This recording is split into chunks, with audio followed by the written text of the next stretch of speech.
Finally Pramod भैया का बहुत ही ब्लास्ट लेवल का सॉन्ग का अपडेट आ चुका है, जो कि स्क्रीन पर पोस्टर देख सकते हैं, जो कि हमरे चलेला ये सॉन्ग के टाइटल रखा गया है।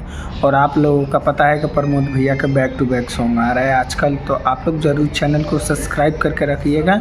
और इस सॉन्ग को सुनने के लिए बस आप लोगों को कुछ नहीं करना है, सर्च मारना है हमरे चलेला, और पोस्टर भी देख सकते हैं। आप लोगों को ये सॉन्ग मिल जाएगा आसानी से, जो कि आज ही सुबह में ये सॉन्ग रिलीज़ हुआ है।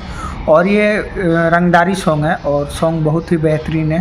तो आप लोग जाइए और अपने भैया का प्यार दुलार आशीर्वाद दीजिए। ये सॉन्ग बहुत ही खूबसूरत है। और भी सॉन्ग आने वाले हैं जिसका अपडेट मैं बहुत ही जल्द बताने वाला हूँ, पोस्टर आते ही।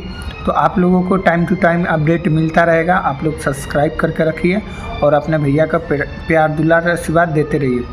तो आप लोग एक कमेंट भी कर दीजिएगा, क्योंकि इस एक कमेंट से मेरे को पता चलता है कि आप लोग किस टाइप का कंटेंट चाहते हैं। उस टाइप का मैं कंटेंट लेकर आता रहूँगा। मैं स्पेशली सॉन्ग का अपडेट लेकर आता हूँ, जो भी भोजपुरी का सॉन्ग है, जो बड़े बड़े स्टार हैं जैसे प्रमोद भैया, टुनटुन, खेसारी, इन सब स्टारों का मैं अपडेट लेकर आता हूँ। जो भी न्यू सॉन्ग आने वाला रहता है उसका अपकमिंग सॉन्ग का जानकारी मैं देता हूँ। तो आप लोग ज़रूर सब्सक्राइब करके रखिएगा, इससे आप लोगों को हर सॉन्ग का अपडेट सबसे पहले मिलता रहेगा। तो आप लोग ज़रूर सब्सक्राइब करिए।